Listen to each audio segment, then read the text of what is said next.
Ito mga master, time check 5:35 na. Papunta pa lang ako sa bita point namin dito sa 7-Eleven Mansilingan.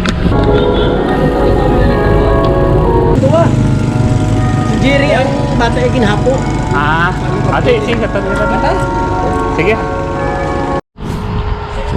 Hey yo, what's up again mga master? Welcome back again sa aking channel. By the way, this is Jess. At sa video na ito is pupunta lang kami ng PNOC sa Bago City. At kung bago ko pala sa aking channel, please subscribe to my channel. Ito pala si Jess Man ang sabing everything's under control, so let's go!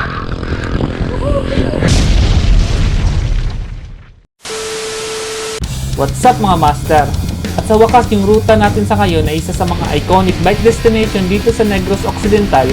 At sinasabi ng ibang nakapag-bike na sa rutang ito ay ito daw yung isa sa pinakamasakit na ruta pagdating sa mga ahon. Ito pala yung rutang Bacolod to PNOC o Napatagan. Ito ay located sa Sitio Pataan, Barangay Mailong, Bago City, Negros Occidental. At sa ngayon, road bike ang gagamitin natin papunta dito at mula sa amin dito sa Bacolod City. Ang layo nito ay nasa 36 km kung dito ka dadaan sa Minuyan, Murcia. At may maximum elevation na 823 meters above sea level. At sa may balak din gawin yung rutang ito, abangan nyo na lang mamaya kung gaano katatarik yung mga ahon dito. At ito mga master, time check 5:54. At ito, kara-ride out lang namin mula dun sa 7-Eleven na Mansilingan. At sa ngayon, tatlo kami magbabike. Nandito sa harap ko, ito si Vic. At kasama natin ngayon si Invan. Dito siya sa harap, siya ang trangko namin. At ito nga mga master, first time natin pansyakan yung PNOC. Pangatlong attempt na to. Nung dalawa ay hindi natuloy. Kaya ito, at least natuloy na. At kasalukuyan, nandito kami sa Alihis Murcia Road. At ito, approaching na kami ng Murcia. Yun nga mga master, pangatlong attempt ko na to na magbabike sa rutang ito. Yung unang attempt ay last year pa, kaso di natuloy dahil nagpa-vaccine tayo. Tapos yung pangalawang schedule ay nag-back out yung mga kasama ko. Kaya yung napaisip na ako na siguro ito yung mahirap na ruta pagdating sa mga ahon. At sa wakas, pangatlong attempt, eto na. Natuloy na rin tayo pero ang problema ko lang talaga hindi ako kampante kung road bike ang dadalhin kong first time ko sa isang ruta na may matitinding ahon. At dahil naka-road bike yung mga kasama ko, nag-road bike na rin ako. At ito pala ang first vlog ko sa year 2022. Naninibago na naman ako. So pasensya sa mga nabitin na subscriber. Maraming nag-message sa akin sa Facebook ko kailan daw ang next na upload. At ito, sikapin na natin makapag-upload every week. Sana. At ito, kita-kita na naman sa ating bagong vlog. Bale, yung dalawang kasama ko, mga ilang ulit na itong pinabalik-balikan yung PNOC. Tayo, first time bracket. Titingnan natin kung makakaya ba to na hindi magtutulak. Sa una lang talaga masakit. At time check 6:01, nandito na kami sa Plaza Murcia. Matapos dito, going kami ng Mambucal Road. At doon kami dadaan sa may Minuyan. Kasi may dalawang daan to Pwede kang dumiretso papuntang Maaw. Tapos yung sa may Buenos Aires. Pero kami iikot na lang daw. Dito kami dadaan sa Murcia, Mambucal Road. Bali mga master, yung papuntang PNOC, may dalawang option papunta dito. Ang una ay yung via Barangay Maaw ng Bago City. At ang pangalawa ay itong kasalukuyang dinadaanan namin, via Minuyan ng Murcia. At sinasabi na ito daw yung masakit kumpara dun sa via Maaw na daan. Makikita nyo mamaya kung bakit mas masakit yung via Minuyan ng Murcia. Sa ngayon pala mga master, wala akong masyadong tulog. Siguro nasa 5 hours lang yung tulog ko. Kasi pag mga ganito, first time natin mapuntahan yung lugar, yun nga, nababalisa na ako at hindi na ako makatulog. Sana hindi magtutulak. At ito na yung intersection, papuntang JSB sa kaliwa. At ito, diretso pa rin kami, papuntang Minuyan. At ito na yung lusong, papuntang Twin River.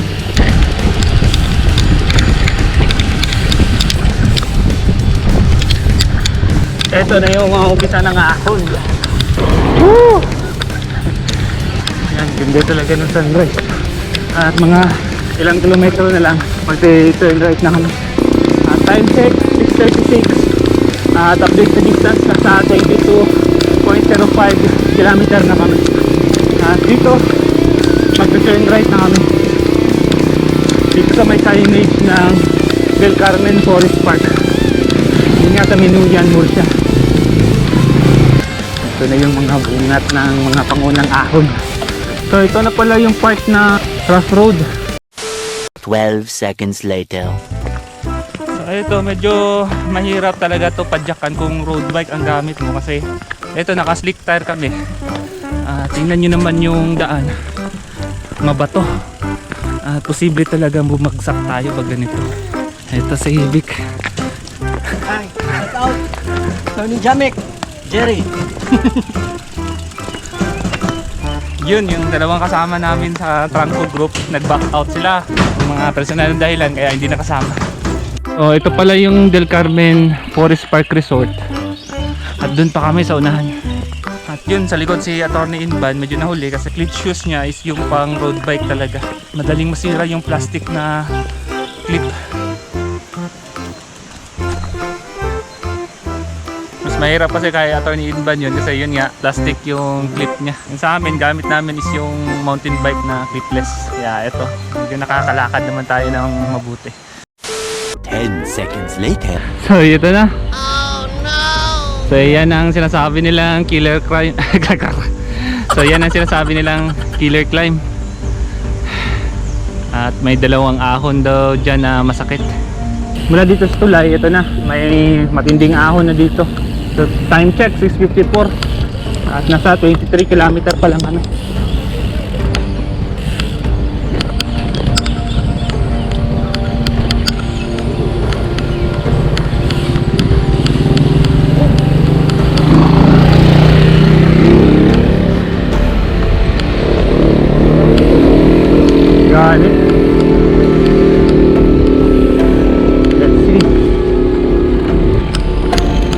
Yun nga, gaya ng sabi ko sa segment ng Strava, ito yung tinatawag na Welcome to Mailong 2 Killer Climb.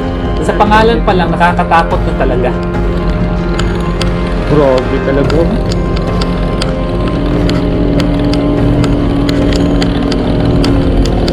Wala na, ubos na yung gear ko agad.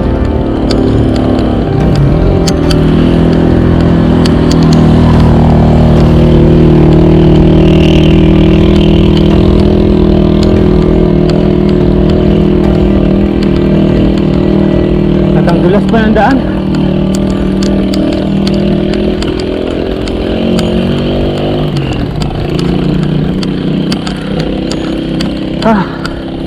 Grabe.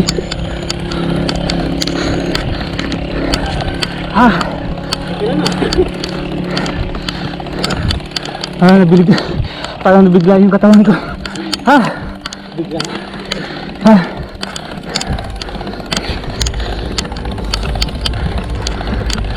At meron pa to, no? Ayun pa.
Grabe sakit.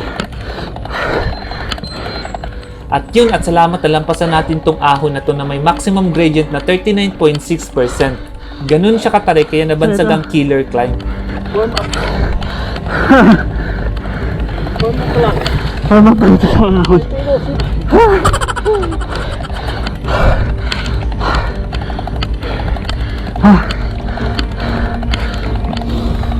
Heart rate. Heart rate. Okay lang. 152.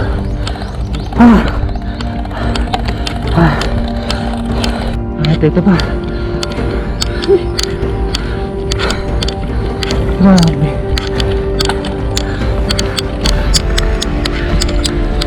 Dapat kung sasaba ka dito, buo talaga ang loob mo. Kung walaan yun na practice mo, maglalakad ka talaga. So ito pa. Ito pala si Vic, ang tour guide natin naman. Siya ang pamilya na dito sa daan na to. Ako, ubos ng pawis. May mga matitinding ahon pa kami sasagupain. Ito panguna pa lang. Hanggang sila ito ng dila. Warm up pa ba ito? Buti naman tinaas ko expectation ko sa ahon dito. At least di mabigla yung katawan ko. Di pa rin tayo nabudol. Eto na, nakakabol na si Attorney Inban. Yan o, ang ganda ng view. At sa pati ito medyo flat na. May mga konting ahon. Tapos dun sa unahan, naghihintay lang tayo kung saan tayo kakaliwa papuntang Penosi or Napatagan. Ito, medyo alalay lang tayo dito kasi matitindi yung lusong ito.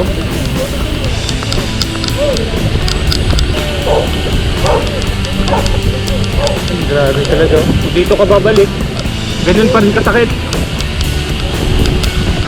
Ang ganda dito. Rice terraces.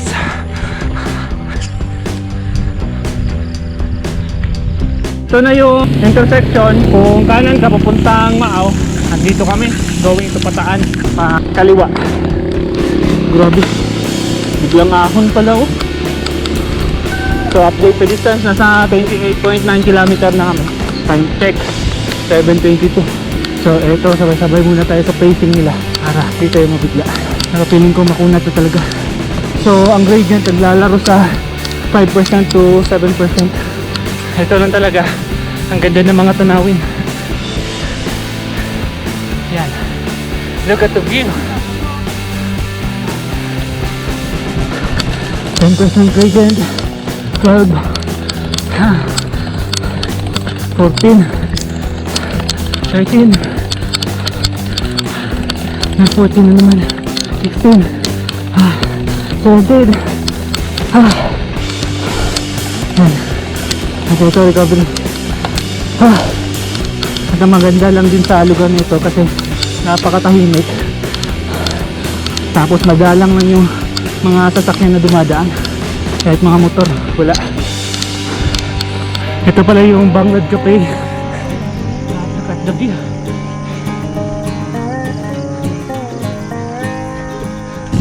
So ito, after 30.99 kilometer, dito pahinga muna kami sa Hiray-Hiray Cafe. Dito na kami mag-aalmusal. So ito, park muna namin ang bike namin. At dun pa kami, mga nasa 6 km na lang tatakbuhin namin. Ito, mag-aalmusal muna.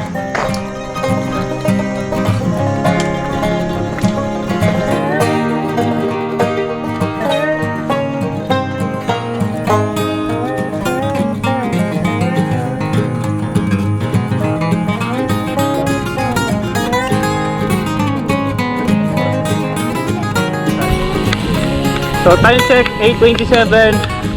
At ito, ride out na from Almusal. Nasa 31 km na tayo mula dun sa bahay. Siguro less than 6 km or 5 km na lang to.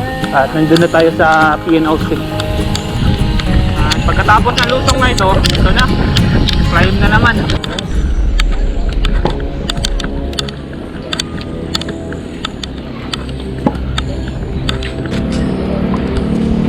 Ito, start na ng mga climb. Ine-expect ko dito nasa 27% daw yung gradient. Kaya ito, titingnan natin. Sa parting ito, sumasabay na lang ako sa pacing ni Vic para ma-receive ko talaga ang lakas dahil ine-expect ko pa dito na may masakit pang ahon compared dun sa mailong killer climb.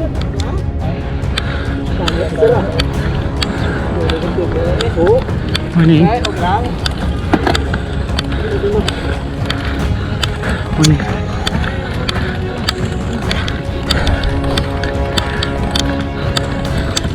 Yan, last gear na. 32. Tip na yung tag ko.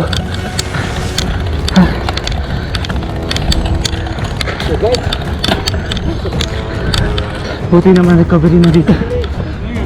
Morning, sir. Morning. Oo. Madala.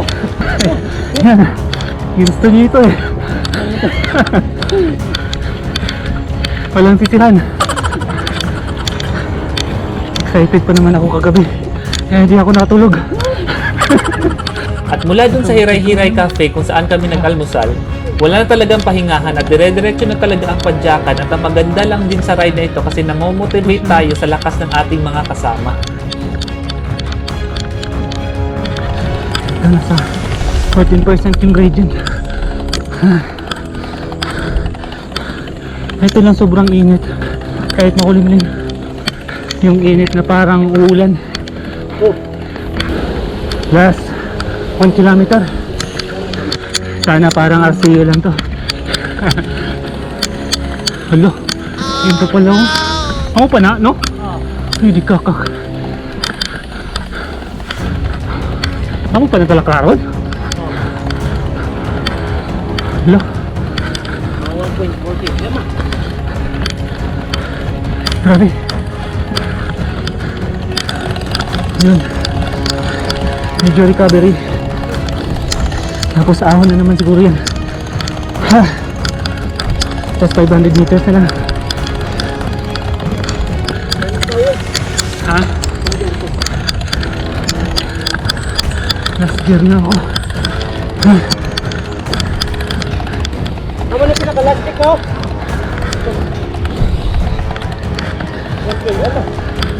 Medyo malabig din dito. At last na climb na daw. Sana. Yun.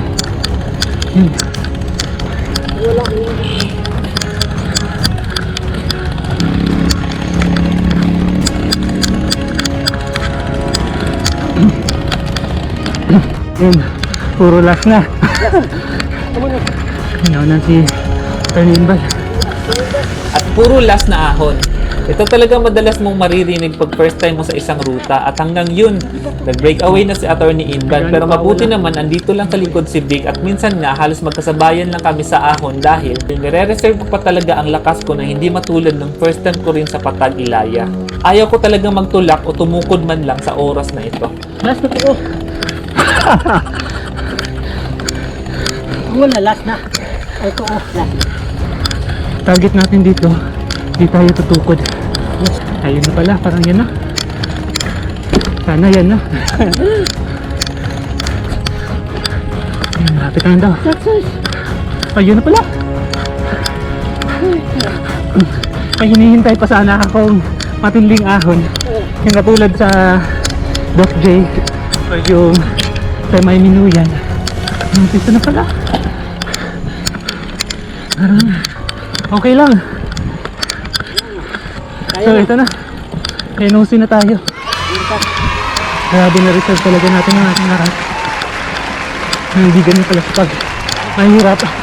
Pero at least yun, nakaya naman. More than 800 meters above sea level daw to. At ito na. Woo! At hanggang narating na nga ang PNOC at sobrang tuwa ko dahil di ko ine-expect na ang masakit lang pala talaga ay dun sa Welcome to Mailong 2 killer climb. Pero para sa akin dito sa climb ng Sitio Pataan, di na ganun kasakit hanggang PNOC. Basta waliin mo lang talaga mag-ensayo, buo ang loob sa mga ahon at may magandang pundasyon ka na pagdating sa pagbabike.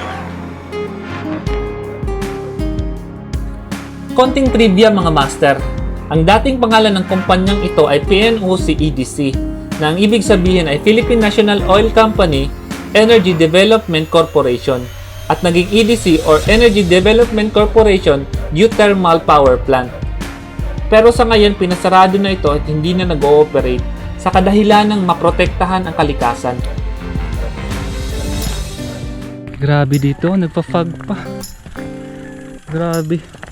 Yun no, kung bababa ka dun, parang zero visibility na.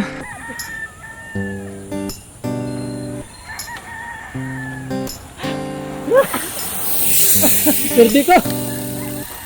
So dito na kami sa Napatagan.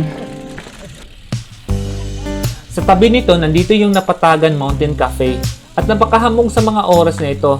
At dahil Sabado nung pumunta kami dito, sarado ang Napatagan pero huwag kayong mag-alala. Pwede pa rin magpa-picture dito. Open ang Napatagan from Sunday to Friday, except Saturday. At yun, nag-photo off na kami dito sa Napatagan.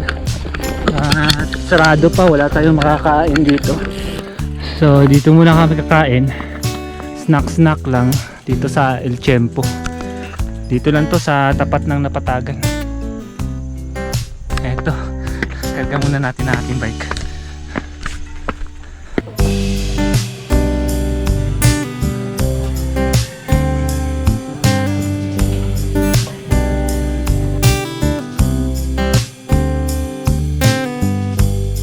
So yun, tapos na kami mag-snack.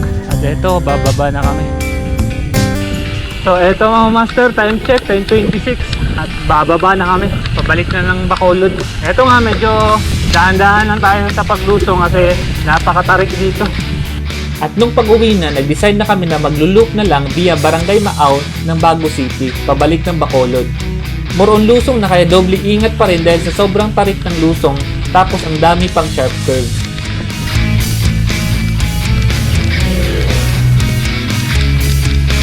At ang masasabi ko sa rutang ito, napakasulit talaga kung mahilig ka sa ahon. At kung dito ka dadaan sa Maaw papuntang PNOC, mas madali yung ahon dahil maiiwasan mo yung tinatawag nilang killer climb. At kung magtatanong kayo kung saan ang mas masakit, DSD Lion versus PNOC via Minuyan, para sa akin halos magkaparehas lang yung sakit na mararamdaman mo sa rutang ito. At sa mga nakatry na rin sa rutang ito, comment nyo naman ang mga experience nyo dito para at least may mga ideya yung mga may balak na subukan ang rutang ito gamit ang bike.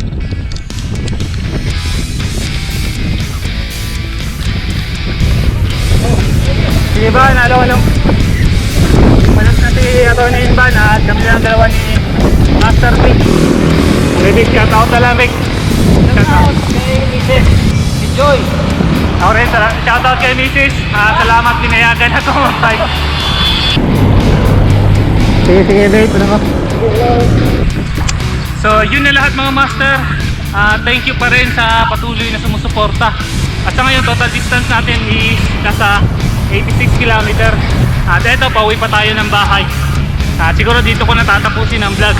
So yun na lahat mga master. Thank you sa patuloy na suporta. Kung nagustuhan yung video na to, please paki-like, comment, share at subscribe na rin. At kinakita na naman sa another vlog. At hanggang sa muli, ito pala si Jessmar ang sabing everything's under control. Peace out.